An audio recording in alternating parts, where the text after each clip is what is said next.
అందరికీ నా నమస్కారాలండి.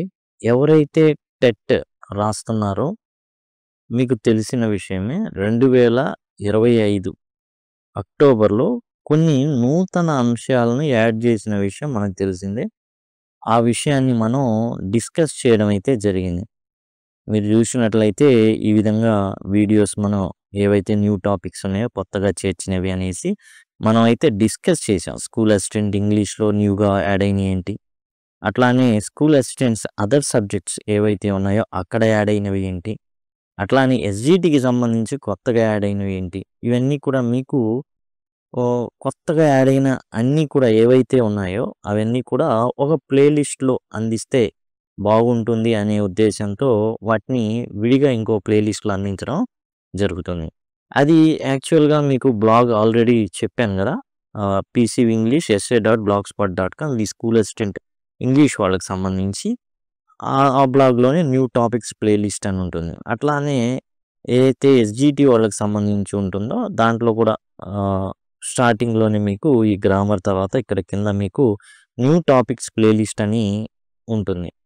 అట్లానే వేరే ఎవరైతే ఉన్నారో ఏదైతే టోటల్‌గా మిగతా సబ్జెక్ట్స్ ఎవరైతే స్కూల్ అసిస్టెంట్స్ ఉన్నారో వాళ్ళకి కూడా స్టార్టింగ్‌లోనే న్యూ టాపిక్స్ ప్లే లిస్ట్ అని ఉంటుంది. ఇవన్నీ కూడా ఏందంటే కొత్తగా ఏదైతే 2025 అక్టోబర్‌లో యాడ్ చేశారో వాటిని మాత్రమే ఓన్లీ న్యూ ఇష్యూస్ మాత్రమే. ఎందుకంటే అన్నిట్లో కలిసిపోతే బాగోదది అనేసి విడిగా ప్లే లిస్ట్‌లో పెట్టడం అయితే జరుగుతుంది. ఇప్పుడు టాపిక్ ఏందంటే స్పెల్లింగ్స్‌కి సంబంధించి. ఇంతకుముందు గతంలో మనకి స్పెల్లింగ్స్ ఎట్లా ఉండేదంటే సింపుల్‌గా రాంగ్‌లీ స్పెల్డ్ వర్డ్స్ అసలు ఉండేవి కావు. కొత్తగా ఏం యాడ్ చేశారంటే differentiate between British and American spellings. ఇది ఎవరెవరికుంది? ఎస్‌జిటి వారికుంది. స్కూల్ అసిస్టెంట్‌కుంది. స్కూల్ అసిస్టెంట్ అదర్ సబ్జెక్ట్స్ ఏవైతే ఉన్నాయో అందరికీ కూడా ఇదైతే కొత్తగా యాడ్ చేయడం అయితే జరిగింది. అదిగోండి differentiate between British and American spellings. ఇదొచ్చేసి అదర్ సబ్జెక్ట్స్ ఏవైతే school assistant other subjects and SGT వాళ్ళకి అండ్ యాస్ వెల్ యాస్ 60 మామూలుగా స్కూల్ అసిస్టెంట్ ఇంగ్లీష్ ఎవరైతే 60 మార్కులకి రాస్తారో వాళ్ళకి కూడా ఈ పార్ట్ అయితే ఉందన్నమాట. కాబట్టి అందరికీ ఈ పార్ట్ అయితే ఉంది. దాన్ని చూద్దాం. అసలు ఇవి ఎక్కడ ఇవ్వబడ్డాయి? ఈ టాపిక్ అనేది ఎక్కడ ఇవ్వబడిందంటే ప్రస్తుతం మనం చదువుతున్నటువంటి 6థ్ క్లాస్ ఏదైతే ఉందో 6థ్ క్లాస్ సిబిఎస్ఈ టెక్స్ట్ బుక్‌లో 6థ్ చాప్టర్. దీంట్లో ఉన్నటువంటి 2 అంశాలని కొత్తగా యాడ్ చేశారు. ఒకటి ఆప్టేటివ్ సెంటెన్స్. ఉన్నాయి ఆప్టేటివ్ సెంటెన్స్ అందులో ఉన్నాయి. ఎక్కడున్నాయి? 6థ్ క్లాస్ 6థ్ చాప్టర్‌లో. మనకు కనబడవు. కానీ ఉన్నాయి. కానీ వాటిని మనం డిస్కస్ చేస్తాం. ఓకేనా? తర్వాత ఇక్కడ స్పెల్లింగ్స్. అసలు స్పెల్లింగ్స్ ఈ differentiate between British and American spellings ఏంటి అనేది మనం క్లియర్ కట్‌గా చూద్దాం. చూడండి స్పెల్లింగ్స్. జనరల్‌గా స్పెల్లింగ్స్ అంటే ఏంటి? ఇప్పుడు ఎస్‌పిఈఎల్ఎల్ఐఎన్‌జిఎస్. ఇది స్పెల్లింగ్ అవుతుంది. స్పెల్లింగ్స్ అనే దానికి డిఫరెన్షియేట్ అనుకోండి. డిఐఎఫ్ఎఫ్ఈఆర్ఈఎన్‌టిఐఏటి ఇలా ప్రతి లెటర్ అనేది దాని ప్లేస్‌లో ఉంటే that is the correct spelling. ఇప్పుడు బ్రిటిష్ ఏంటి? అమెరికన్ ఏంటి? ఎలా వచ్చింది డిఫరెన్స్? అంటే యాక్చువల్‌గా రవి అస్తమించని సామ్రాజ్యం బ్రిటిష్ వాళ్ళది. ఎప్పుడైతే మరి అమెరికాని వీళ్ళు కనుగొనడం జరిగిందో అంటే ఆల్రెడీ ఉందది. అక్కడ ఆదిమ జాతుల వాళ్ళు నివసిస్తూ ఉండేవాళ్ళు. ఈ బ్రిటిష్ వాళ్ళు ఏం చేశారంటే అక్కడికి భారతదేశానికి ఎలా వచ్చారో అక్కడ కూడా వెళ్ళారు. వ్యాపారం చేసే ఉద్దేశంతోనూ మొత్తానికి వెళ్ళారు. అక్కడ ఆక్రమించుకున్నారు. రకరకాల రాజకీయ కారణాలున్నాయి. అవన్నీ చెప్పుకుంటూ పోతే అది ఒక హిస్టరీ క్లాస్ అవుతుంది కాబట్టి వాటి ప్రస్తావన మనకు అనవసరం. ఇక్కడ ఏందంటే భారతదేశానికి ఎలా అయితే వాళ్ళు వచ్చారో అలానే అమెరికాకు కూడా వెళ్ళారు. అక్కడ కూడా మనలాగే వాళ్ళని పీక్కొని తిన్నారు. వాళ్ళు కూడా బ్రిటిష్ వారి నుండి స్వాతంత్రం పొందారు. అయితే మనం కూడా ఏం చేస్తుంటాం? ఇంగ్లీష్ భాషను కూని చేసి ఆనందిస్తూ ఉంటాం. అమెరికన్స్ కూడా ఏం చేశారంటే దాన్ని కూడా బ్రిటిష్ వాళ్ళ లాంగ్వేజ్‌ని ససేమిరా మేము ఒప్పుకోము. మా పద్ధతిలో మేము కొన్ని మోడిఫికేషన్ చేసుకుంటాం మా లాంగ్వేజ్‌కి. సరే ఇప్పుడు మనం ఎందుకు డిస్కస్ చేసుకుంటున్నాం? బ్రిటిష్ వాళ్ళు మనల్ని పాలించారు. సరే దాన్నే ఫాలో అవ్వచ్చు కదా! అలా కాకుండా మరి అమెరికన్ దాన్ని మనం ఎందుకు ఫాలో అవుతున్నాము అంటే మన ఆర్థిక కార్యకలాపాలన్నీ కూడా అమెరికాతో ఉన్నాయి ఎక్కువగా. మన యాక్టర్స్ ఉన్నారు. ఎవరైతే వాళ్ళేం చేస్తుంటారు, అమెరికాకు వెళ్తుంటారు. మరి అమెరికాకు వెళ్తున్న వాళ్ళు అమెరికన్ భాషలోనే రాయాల్సి ఉంటుంది. అమెరికన్ స్టైల్‌లోనే రాయాల్సి ఉంటుంది. కాబట్టి ఈ రూల్స్ అనేవి రావడం జరిగింది. ఇక ఎలా వీళ్ళు బ్రిటిష్ లాంగ్వేజ్‌ని కూనీ చేసి ఆనందిస్తారో చూద్దాం. చూడండి జనరల్‌గా బ్రిటిష్ ఇంగ్లీష్‌లో అంటే మనం ఫాలో అయ్యేటటువంటి ఇంగ్లీష్ అనమాట. ఏం చేస్తామంటే ఓయు అనేది రాస్తాం. FO FAV OU. OU. OU. ఇక్కడ మనం చూసుకుంటే ఈ ఓయు అనే దానికి ఏం అర్థం వస్తుంది అంటే కలర్, ఫేవర్, లేబర్, నెయిబర్. అసలు ఓయు కలిపి ఆ అని ఎందుకు రావాలి? ఇక్కడ సింపుల్‌గా ఓ ఒక్కటి ప్లేస్ చేస్తే ఆ వచ్చేస్తే సరిపోతుంది గదా! అనవసరంగా ఒక లెటర్ మనం ఎందుకు వాడాలి అని అమెరికన్స్ ఏం చేశారంటే యూని ఎగరగొట్టేశారు. సో, ఓయు కాస్త బ్రిటిష్ లాంగ్వేజ్‌లో ఉన్నటువంటి ఈ ఆ అని అర్థం వచ్చేటటువంటి ఓయుని తీసేసి ఏం చేశారంటే సింపుల్‌గా ఓ మాత్రమే ప్లేస్ చేసుకున్నారు. కాబట్టి మనకి అమెరికన్ ఇంగ్లీష్‌లో ఓయు ప్రస్తావన కనబడదు. వీటిలో అవర్ అనేది ఉంటది మళ్ళీ. ఓకేనా? వీటిలోనే కలరు, ఫేవరు, లేబరు, నైబరు ఇంకా కొన్ని పదాలున్నాయి కదా! ఆ పదాల్లో అలా కనబడతది. నెక్స్ట్ రూల్ ఏం చేశారు? చూడండి ఇప్పుడు బ్రిటిష్ ఇంగ్లీష్‌లో లైసెన్స్ సి వాడుతున్నాం. డిఫెన్స్ సి వాడుతున్నాం. అఫెన్స్ సి వాడుతున్నాం. ఏం చేశారంటే ఈ సి బదులు ఏం చేశారు అంటే ఎస్ వాడుకున్నారు. సి ఏంటి జనరల్‌గా మనం కాకి వాడుకుంటూ ఉంటాం. చాకి వాడుకుంటుంటాం. ఇన్ని ఉంటాయి సి. అనవసరంగా దీనికి వాడడం ఎందుకు అనేసి సి ప్లేస్‌లో అమెరికన్‌లు ఎస్ పెట్టుకున్నారు. కాబట్టి C in the place of C S అనేది రావడం జరుగుతుంది. ఓయు ప్లేస్‌లో ఓ వస్తుంది.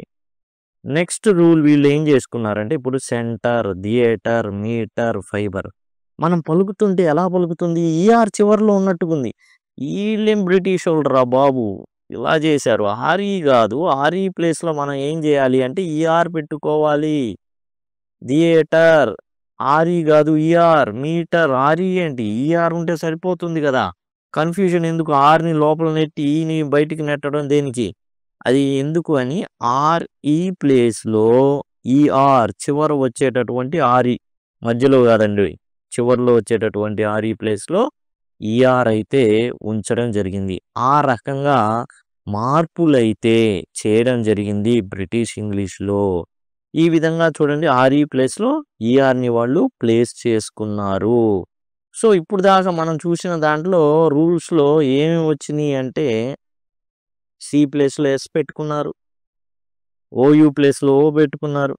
ఆర్‌ఈ ప్లేస్‌లో ఈఆర్‌ని ఉంచుకున్నారు. నెక్స్ట్ చూద్దాం. తర్వాత 2 ఎల్‌ల ప్రస్తావన ఉందండి. చూడండి. ఈ 2 ఎల్స్ ఉంటాయి చూసారా? 2 ఎల్ ఎందుకబ్బా? ఒక ఎల్ చాలదా? ట్రావెల్‌లో 2 ఎల్‌లు తీసేసి ఒక ఎల్. ట్రావెలింగ్ ఒక ఎల్. మోడల్డ్ ఒక ఎల్. ఫ్యూయలింగ్ ఒక ఎల్. అలా 2 ఎల్‌లు పక్క పక్కన రావడాన్ని అమెరికన్‌లు ఒప్పుకోల. వాళ్ళు ఏం చేశారంటే వీలైనంతగా వాళ్ళ యొక్క లెటర్స్‌ని తగ్గించుకునే ప్రయత్నం ప్రతి దాంట్లో చేశారు. ఓయు ఉంది. సింపుల్‌గా ఏం చేశారు? ఓ వాడేశారు.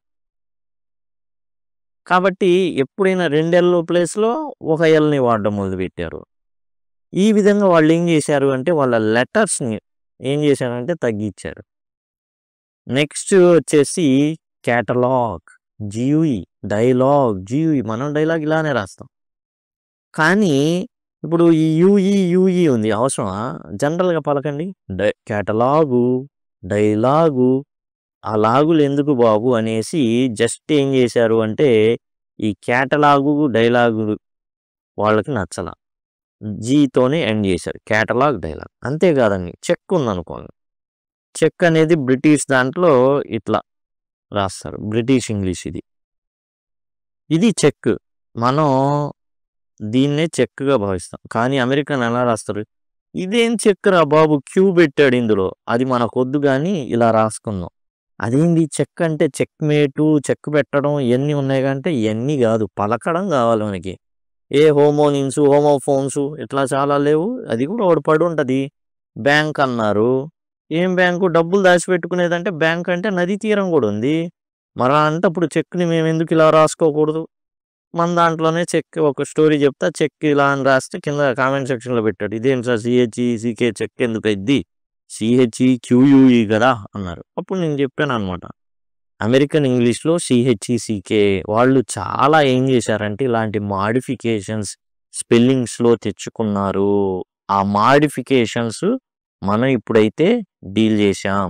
ఏవైతే మాడిఫికేషన్స్ అమెరికన్ ఫస్ట్ మాడిఫికేషన్ మనం చూసింది ఏంటండి? OU ప్లేస్లో ఏం చేశారు? సింపుల్గా O పెట్టేశారు. C ప్లేస్లో S పెట్టేశారు. ఆ విధంగా ఈ రెండు. తర్వాత 2 L ప్లేస్లో ఒక Lని తెచ్చుకున్నారు. GUE అని ఉన్న దాంట్లో జస్ట్ Gతోనే ఎండ్ చేశారు. కేటలాగు, డైలాగు ఇలా ఉన్నది. ఇంకోటి ఏంటి మనం చూసుకుంటే 2 L ఉన్నది, ఒక L చెప్పుకున్నాం. తర్వాత ఇక్కడ మనం చూసుకుంటే RE అనేది ఒప్పుకోలా, దాన్ని ERగా చేసుకున్నారు. ఇంకా కొన్ని ఉన్నాయి. అవి ఏంటంటే జనరల్గా మనకి మనం కేటగరైజ్ అనుకోండి, ఎలా రాస్తాం? ఇట్లా రాస్తాం, కేటగరైజ్. ఓకే, SC రాస్తాం. కానీ ఇది బ్రిటిష్ ఇంగ్లీష్ మనం రాసేది, బ్రిటిష్ ఇంగ్లీష్ అనమాట. అమెరికన్ ఇంగ్లీష్లో ఈ ISCని ఎలా రాస్తారంటే కేటగరైజ్ ZE రాస్తారు. ఇక్కడ SC, ఇక్కడ ZEగా మారుతుందన్నమాట. ఆ విధంగా అయితే మార్పులు అనేవి చేయడం జరిగింది. OU ప్లేస్లో కలర్ ఉంది, COLOUR. అమెరికన్ ఇంగ్లీష్లో మాత్రం COLOR. అలానే C ప్లేస్లో S వాడుకున్నారు. అట్లానే 2 L ప్లేస్లో ఒక LA పెట్టుకున్నాడు, ట్రావెలర్ అని ఉంది. సింపుల్గా LER, TRAVELER అయిపోయింది. తర్వాత GUE కేటలాగు, డైలాగు కాదు, మనం డైలాగు అని అంటుంటాం కొన్నిసార్లు. డైలాగ్ Gతో ఎండ్ చేయం. అమెరికన్ ఇంగ్లీష్లో Gతో ఎండ్ అవుతుంది. RE థియేటర్, సెంటర్, RE రాస్తాం. కానీ అమెరికన్ ఇంగ్లీష్లో చివరిలో ER అనేది రాయడం జరుగుతుంది. SE ప్లేస్లో ZEని అమెరికన్స్ తీసుకోవడం జరిగింది. ఇదండి టోటల్గా స్పెల్లింగ్ రూల్స్. ఇవి మీకు కావాలి అంటే కొత్త టెక్స్ట్ బుక్లో ఇప్పుడు ప్రజెంట్ ఏదైతే లాంగ్వేజెస్ అన్నీ కలిపి ఉంటున్న టెక్స్ట్ బుక్లో 123 పేజ్ నెంబర్లో మీకు 6th క్లాస్లో కనబడుతుంది. రూల్స్ ఇవ్వలేదు. నేను తొందరలోనే మీకు 6th క్లాస్ 6th చాప్టర్ చేస్తా. ఎందుకు చేస్తాను అంటే 2 కారణాలు. ఒకటి, ఆప్టేటివ్ సెంటెన్స్ని 6th class chapter 6th class 6th chapter కలిగి ఉండడం. ఇంకోటి, ఈ ఏవైతే British English and American English ఉందో వాటి ప్రస్తావన ఈ 6th క్లాస్ 6th చాప్టర్లో ఉన్నాయి, 2 ఉన్నాయి. కాబట్టి నేను అది మీకోసం చేసి ఈ యొక్క ఏదైతే సపరేట్గా న్యూ టాపిక్స్ ప్లేలిస్ట్లో మీకు అందుబాటులో ఉంచడం అనేది జరుగుతుంది. గమనించండి. Thank you. అండ్ వీటికి సంబంధించిన బ్లాగులు మీకు ఐడియా ఉంది.